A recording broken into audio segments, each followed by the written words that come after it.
ตัวนี้นี่จะแม่นเส้นทางแต่ข้าวสมัยสงครามแต่ข้าวนั่นถูกเลยนะอันนี้จะเป็นทางแต่ข้าวสงครามได้เห็นบนก้อนหินทุกคนสังเกตบนก้อนหินเด้ออันนี้ยังทะเลแล้วได้เนี่ยได้เวลาหลังจากที่กระเจ้าซาเนี่ยกระเจ้าจะพับตัวนี้เฮาได้นี่เด้1 2 3หน่วยนะแต่เจ้าไม่เท่าเล่าเนาะโอ้หน้าเพิ่นนี่เนาะไม่รู้จักได้มีไม่วิกอยู่เทิงมึงกับของเล่าแม่นบ่ตาสลายบ่กระมอไหนได้เลยกอกไม้อ๋อกระไม้ตาเท่าจะนะวัวไม่ติดบ่ไม่ตาสลายได้ไหมบื้อ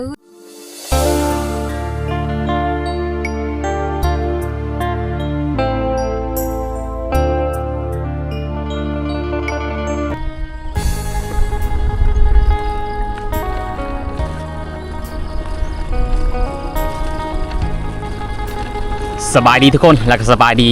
FC แล้วก็ผู้ติดตามมดสู้ทุกคนมื้อนี้ค่อยก็เดินทางเข้าสู่บ้านสปองเมืองเซโปนแขวงสนเขตไปครั้งนี้กับไปถ่ายวิถีชาวบ้านของพี่น้องเผ่าบลูอยู่ที่ห่างไกลซอกลีกของเมืองเซโปนสิเป็นอะไรก็ติดตามไปนำกันกับเผ่าทองสีคนดอยคือเก่าทุกคน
สาวบ้านเขาเจ้าก็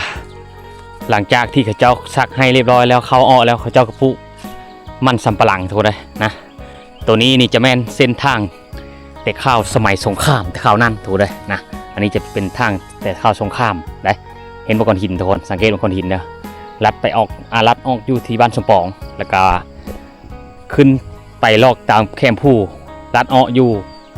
เมืองเลทุยแขวงกองวิ่งนี่แหละไปเชิญบ้านแล้ววิ่งระเบิดทุกคนนี่แหละอันนี้คือเส้นทางเล่นเก้าเด้อเส้นทางเก้าของท่านได้เข้าสงครามนะทุกคนเลยพูดแล้วไปพูดแล้วทุกคนชาวบ้านเพิ่งก็เริ่มตั้งโต๊ะตั้งตู้ตั้งเถียงให้เถียงหน้าตามแคมทางนะงามที่เขาทุกคนเลยทรงนี้เนื่องจากว่าฝนกำลังเริ่มตกไป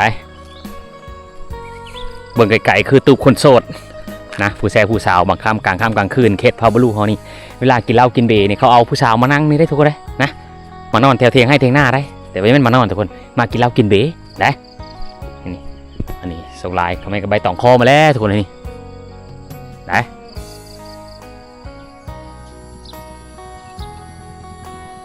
บ้านสปองเป็นบ้านหนึ่งที่วัดตั้งระหว่าง2หน่วยผู้ที่มีธรรมชาติงามที่สุดของบ้านทุกคนเลย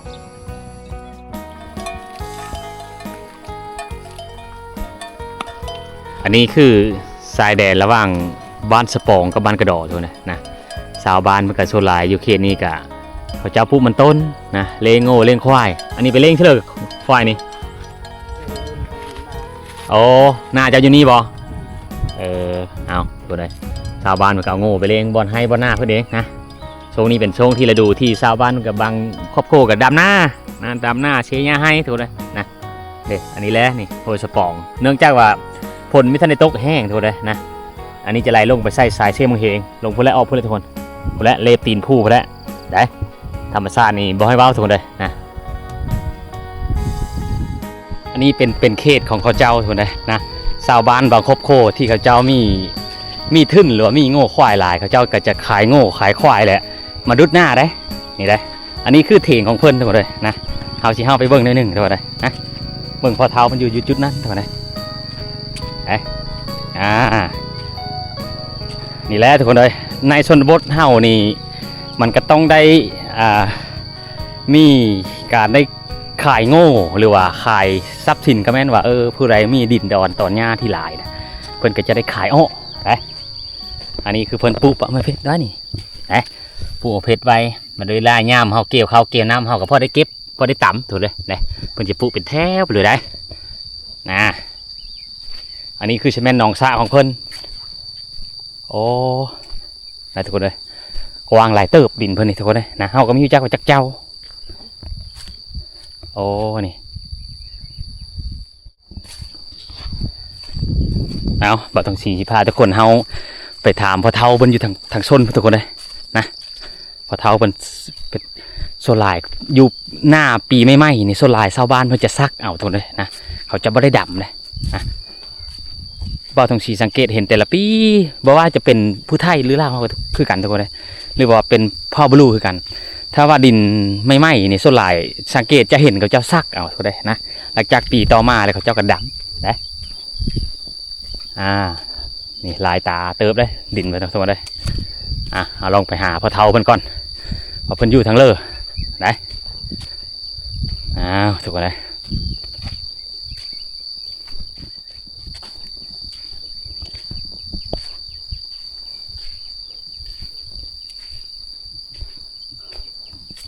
โอ้บันชวนพ่อเฒ่าเอ้ยบันชวนในบ่อนี่เจ้าบ่อไหนโอ้แรกก่อนเจ้าบ่จะแหละก่อนเจ้าเอาลงมานะไม่ตาบัดเนาะมันน่าคือตาบาดแกะใบเลยโอ้เกะเบะเลยเนาะมันจะบืนโรฮัมมันมูตะไหนตูตาโรกันโอ้ตูตาโรตูตาสวกไม่จัดช่างกับมอไหนเนาะจัดช่างแต่บืนสวัสดเอาฮัมสวัสดได้สวัสดแหละบนดาวไหนฮัมกับมอไหนเดอะบีเลยฮัมแต่บืนเมียเชฟโปนมาจังกี่โยสวัสดมาได้ใครแน่นเนี่ยมันเป็นจั่วฮัมจั่วเนี่ยอ๋อเด้จั่วอ๋อโดยแล้วดุดย้อนมาจานมึงอะไรพะเจ้าจางไอ้เนาะเมื่อหลายเติบไว้เนาะชาวลานบ่อ๋อมาเนี่ยดึงถือข้าวมาเลยบ่กินแล้วกินข้าวแล้วตอนเที่ยงมื้อบ่สังไงไปดิจู้บ่หมดมือเลยได้มือเลยถือข้าวมานำตอนแรกพุ่นได้มือได้มือเนาะบ้านไม้นี่ติบ้านไม้แน่4 โมงพุ่นมือ4 โมงเนาะ4 โมง5 โมงพุ่นด้วยอันไผใส่เล็งอันบันเถื่อบันนั้นนะลูกหลานบ่ย่านงัวเขาหันเฮาบ่มีงัวเฮาเขาจับเฮ็ดยังคนคือหลายอยู่พุ่นน่ะใช่ผลไม้บ่เอาเด้อพ่อเฒ่าเด้อเอาโอ้หน้าพ่อเฒ่าเพิ่นเนาะมื้อนี้มันเป็นบรรยากาศสีครึมๆเท่าเลยนะเนื่องจากว่าฝนมันสิตกนะคนใดชาวบ้านเพิ่นกับพากันเสียให้ครอบครัวก็เลยงู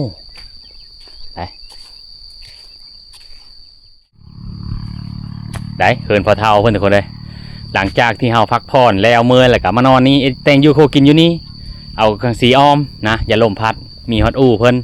บางทีเพิ่นก็นอนนี้เลยได้ทุกคนเลยนะเอาทุกคน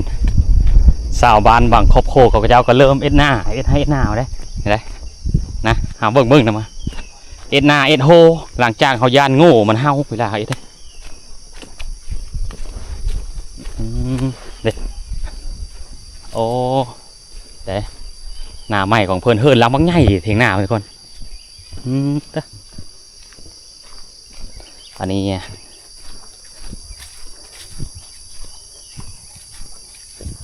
ชาวบ้านเขาตัดไม้โฮหน้าเขาเจ้านี่แต่ยันโง่เฮาเนี่ยมีตะลำงามๆเลยไม้ที่เขตนี้เคยเอิ้นว่าไม้ห่อแม่นนะทุกคนเลยนะที่ชาวบ้านเขาตัดมาดำแล้วบ่หน้านะฮะโอ้ โอ้อาอายเพิ่นบอกว่าเพิ่นออมโฮยันแบกินข้าวกล้าเนาะยันกาแฟจ้าโดยเนาะนั่นบ่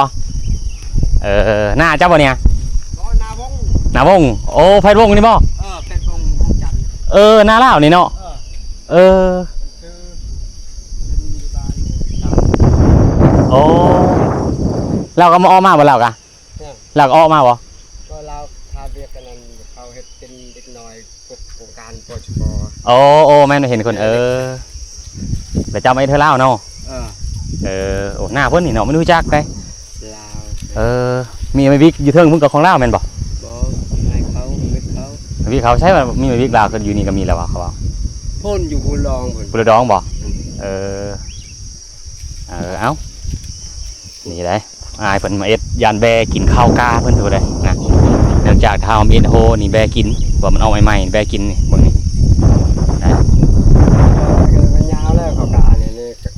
เราบ่ได้เฮ็ด โฮอ๋อ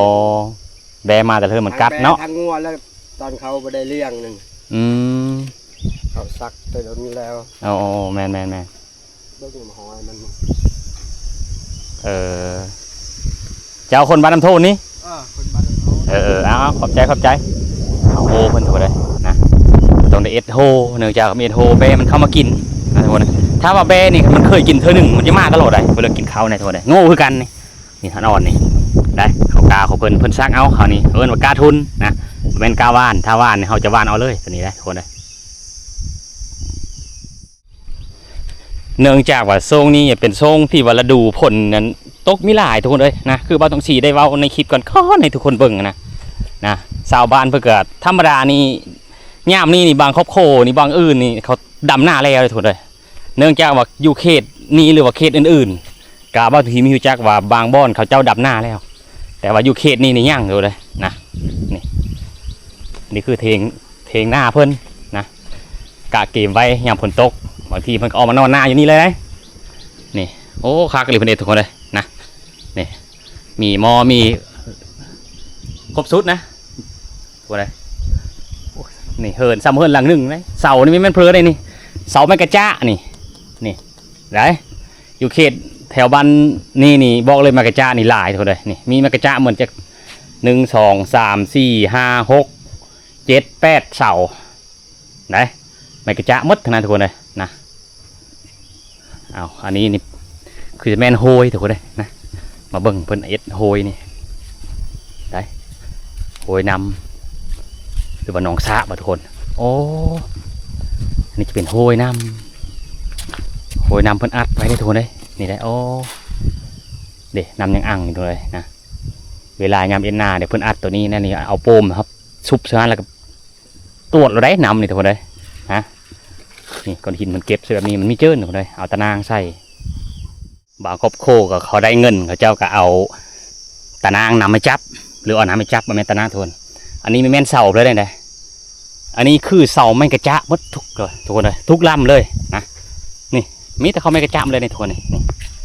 ได้แข็งไม้กระจะทุกคนวัตถุสีบอกเลยแข็งขนาดเลยนี่ธรรมดานี่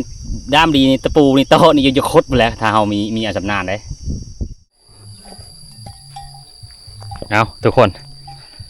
บ่าวครอบโคชาวบ้านเขาเจ้าก็เริ่มเอาโง่เนี่ยไปเลี้ยงได้เขาเลี้ยงโง่เนี่ยจะเลี้ยงอยู่แถวแคมผู้หุ้น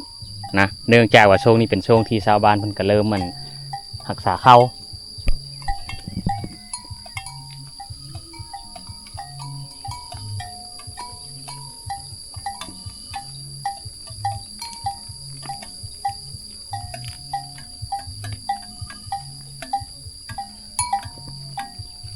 ช่วยเนาะเธอเนาะปีเนาะเธอยาวบ่อ๋อตาสลายบ่ขโมยไหนคลายเลยกอกไม้ อ๋อกระไม้ตาเธอจะชนะวัวไม่ติดบ่ไม่ตาสลายได้ไหมบื้นตาเนี่ยก้อนตังก้อนขอบเจอเด้อพี่เนาะ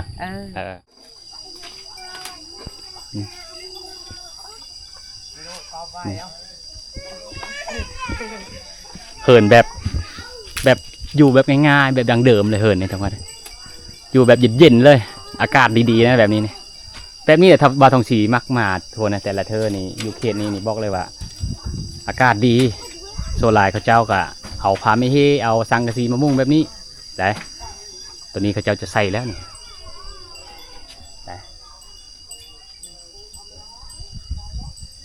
ได้ทุกคนเลยนะอันตัวนี้ในความหมายว่ามันทะเลแล้วอันนี้ยังทะเลใส่ตัวนี้เห็นป่ะนี่ได้อันนี้ยังทะเลแล้วได้นี่ได้เวลาหลังจากที่กระเจ้าซาเนี่ยกระเจ้าจะพับตัวนี้เฮาได้นี่เด้1 2 3หน่วยนะอ้าวอันนี้คือหน่อไม้แห้งทุกคนเลยหน่อไม้แห้งนี่หลายทุกคนเลยผู้ใดต้องการซื้อบอกเลยเด้อทุกคนนี่อยู่บ้านทามห้ามมึงออฟฟิศเด้อบ้านตาหลาวนะบ้านตรงซี่ก็ว่าบันทึกแล้วอันนี้คือบ้านตาหลาวทุกคนทำไมไม่บ้านทามห้ามหน่อไม้แห้งต้องการโล100,000 ปลายทางด้านนั้นก็จะเป็นเฮือนซ่านของเจ้าทุกคนทางนี้จะเป็นทางไปจุดซุ่มพาบังเมืองเซโปนนี่ทางนี้ไปทางนี้ก็คือทางอ้อไป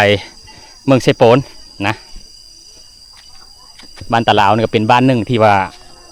ธรรมชาตินี่คักทุกคนเลยนะอยู่แบบง่ายๆเขาเจ้าอยู่ตามเฮิร์นแหละทางตั้งเฮิร์นตามแคมทางไปนะนี่อันนี้เป็นทางเข้าในได้บ้านเก่าตะเก่านี่เขาอยู่พุ่นได้หลายผ้าหลายปีเขาเจ้าก็เริ่มย้ายออกมาพี่นะต่างเฮินยับมาคือทางแต่เก้าอยู่ในพุ่นบัดตรงชีไปก้อนๆแต่ข่าวนั้นแต่ข่าวปี